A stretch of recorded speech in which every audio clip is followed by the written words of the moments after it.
Gila kok. Nanti ingat. Baik, selamat pagi dan salam sejahtera untuk kita semua. Pertama-tama kami ucapkan terima kasih kepada Tuhan Yang Maha Esa atas berkat, rahmat, dan karunia-Nya kita dapat melaksanakan presentasi via Zoom pada hari ini. Dan kami juga mengucapkan terima kasih kepada Ibu Mesita Sahara SEMSI atas kesempatan yang telah diberikan kepada kami. Kelompok 5 untuk berpresentasi pada pagi ini yang beranggotakan saya sendiri, Dameria Sihombing, Fride Tiranda, Meliana, Nadia, dan Silmi Mutiara Nabila.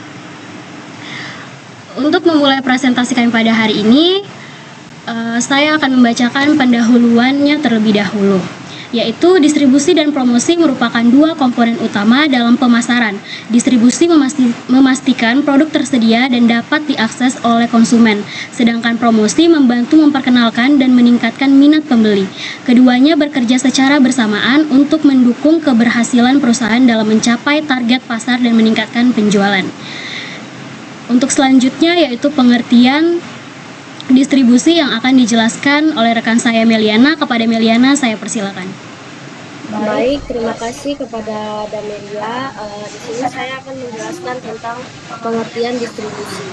Distribusi adalah kegiatan penyaluran barang dari produsen hingga sampai ke tangan konsumen. Menurut Kompas, distribusi mencakup segala aktivitas memindahkan barang dari tempat produksi menuju tempat konsumsi agar tersedia secara tepat waktu, tepat jumlah, dan tepat lokasi. Distribusi juga menjadi penghubung penting antara produksi dan konsumsi dalam kegiatan ekonomi. Oke, kita lanjut lagi. Peran distribusi dalam ekonomi terbagi menjadi 4, yaitu yang pertama, menghubungkan produsen dengan konsumen, yaitu distribusi menjadi jembatan agar barang yang dibuat produsen bisa sampai ke tangan konsumen. Contoh, pabrik minuman mengirim produknya ke supermarket lalu dibeli oleh konsumen. Lalu yang kedua, menjamin barang tersedia di wilayah yang membutuhkan.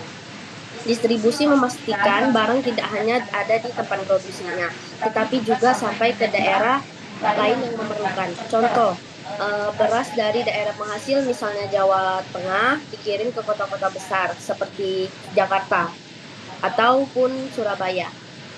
Yang ketiga, menjaga kelancaran arus barang dalam perekonomian. Dengan distribusi yang baik, barang akan terus bergerak dari produsen ke pasar tanpa hambatan sehingga aktivitas ekonomi berjalan dengan lancar. Contohnya, pengiriman sayur setiap pagi dari petani ke pasar agar pedagang bisa menjual stok yang segar untuk tiap hari. Lalu yang keempat, membantu pemerataan barang di berbagai wilayah. Barang tidak menumpuk hanya di satu daerah. Distribusi membuat barang tersebar lebih merata sehingga kebutuhan masyarakat di berbagai wilayah dapat terpenuhi. Contohnya, obat-obatan didistribusikan dari pusat ke berbagai rumah sakit di seluruh provinsi agar masyarakat tidak dapat kesulitan untuk mendapatkannya. Lalu kita lanjut ke tujuan distribusi. Yang pertama, menyampaikan barang ke konsumen secara efektif. Tujuannya agar barang bisa sampai ke pembeli dengan cepat, tepat, dan dalam kondisi yang baik. Yang kedua, mempermudah konsumen mendapatkan produk di tempat terdekat. Distribusi membuat barang tersedia di banyak tempat sehingga konsumen tidak perlu jauh-jauh mencari. Yang ketiga, mengurangi kesenjangan ketersediaan barang di antar wilayah. Dengan distribusi yang baik, daerah yang kekurangan barang bisa dipasok dari daerah yang surplus. Yang keempat, membantu stabilitas harga dan pasokan di pasar. Distribusi menjaga agar barang tidak langka sehingga harga tetap stabil dan tidak melonjak. Yang kelima, mendukung kelancaran kegiatan produksi secara berkelanjutan. Jika barang tersalurkan dengan baik, produsen dapat memproduksi terus karena hasil produksi pasti terserap oleh pasar. Selanjutnya, tentang jenis saluran distribusi. Jenis saluran distribusi terbagi menjadi dua, yaitu distribusi langsung dan distribusi tidak langsung. Distribusi langsung adalah produsen menjual langsung ke konsumen tanpa perantara. Contoh, UMKM jual melalui Instagram, WhatsApp, atau toko online. Dan yang distribusi tidak langsung yaitu melibatkan perantara seperti agen, distributor, dan pengecer. Contohnya produk makanan di minimarket, toko grosir, dan agen LPG misalnya. Baik, selanjutnya akan dijelaskan oleh Seni Mutiara. Baik, di sini saya akan menjelaskan tentang jenis distribusi berdasarkan intensitas. Yang pertama adalah distribusi intensif, yaitu produk dijual di banyak tempat agar mudah didapati. Contohnya minuman, kemasan, terus snack, kebutuhan sehari-hari. Yang kedua yaitu distribusi selektif, hanya dijual di toko tertentu yang dipilih. Contoh seperti produk elektronik, produk fashion premium, kayak barang-barang branded. Terus yang ketiga distribusi eksklusif, sangat terbatas, hanya satu atau dua distributor di wilayah tertentu. Contohnya mobil mewah, mobil brand dan high end. Selanjutnya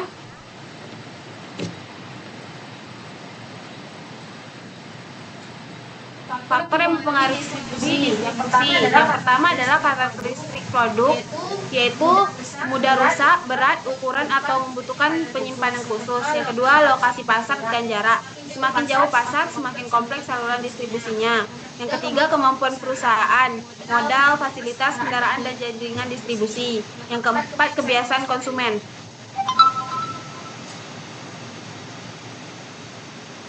Strategi distribusi yang pertama yaitu menentukan saluran yang paling efisien dan hemat biaya. Yang kedua yaitu mengatur stok barang di setiap titik distribusi.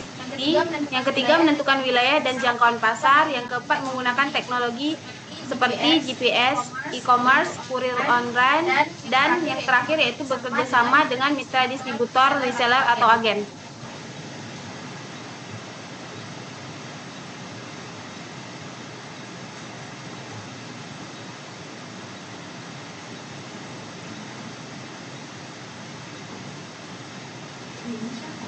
Nggak ada apa. Apapun. Ini mati. Baiklah, di sini saya akan menjelaskan mengenai pengertian dari promosi produk. Promosi adalah upaya untuk mengkomunikasikan produk agar konsumen mengetahui, tertarik, dan terdorong untuk membeli. Menurut Kompas dan Glins, promosi mencakup kegiatan memberikan informasi, membujuk, dan mengingatkan pelanggan mengenai nilai atau manfaat produk.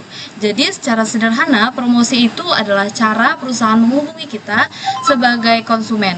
Jadi jika tidak ada promosi, kita tidak akan tahu mengenai produk tersebut. Sedangkan dengan promosi, kita jadi mengenal, memahami manfaatnya, dan akhirnya tertarik untuk membeli produk tersebut. Yang kedua mengenai fungsi promosi. Fungsi promosi di sini terdapat 4, yaitu yang pertama memberi informasi. Jadi di sini menjelaskan manfaat, harga, fitur, dan keunggulan. Jadi seperti di Instagram, sebuah akun skincare itu akan menjelaskan mengenai kandungan dan manfaat dari sebuah produk skincare. Dan yang kedua yaitu mengenai mempengaruhi sikap konsumen, yaitu membujuk mereka untuk memilih produk tertentu. Jadi seperti sebuah brand skincare membuat video sebelum dan sesudah. Jadi seperti setelah 7 hari kulit lebih cerah 3 kali lipat. Dan yang ketiga yaitu mendorong konsumen untuk bertindak. Jadi yaitu membeli, mencoba, dan merekomendasikan produk.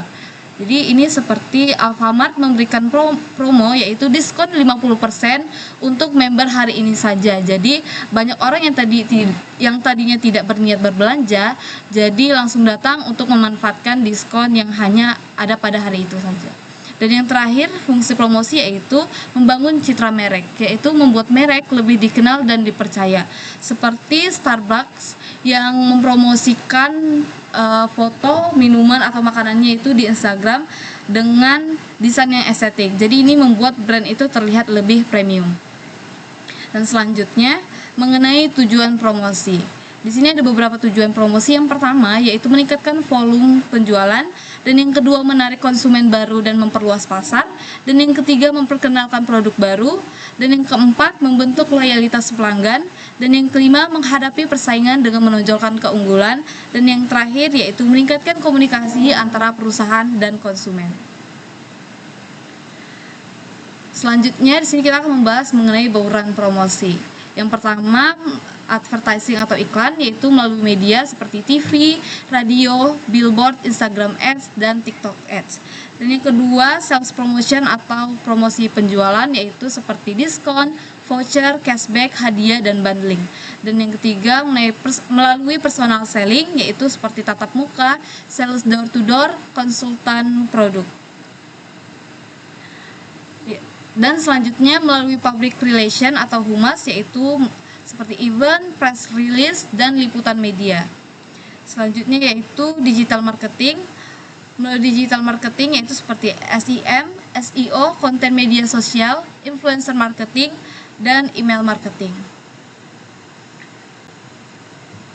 Selanjutnya akan dibahas oleh teman kami yaitu Nadia. Kepada Nadia dipersilakan. Tentang media promosi. Nah, ada dua yaitu online dan offline. Online ada Instagram, TikTok, Facebook, Marketplace, Shopee, Tokopedia, website, dan blog.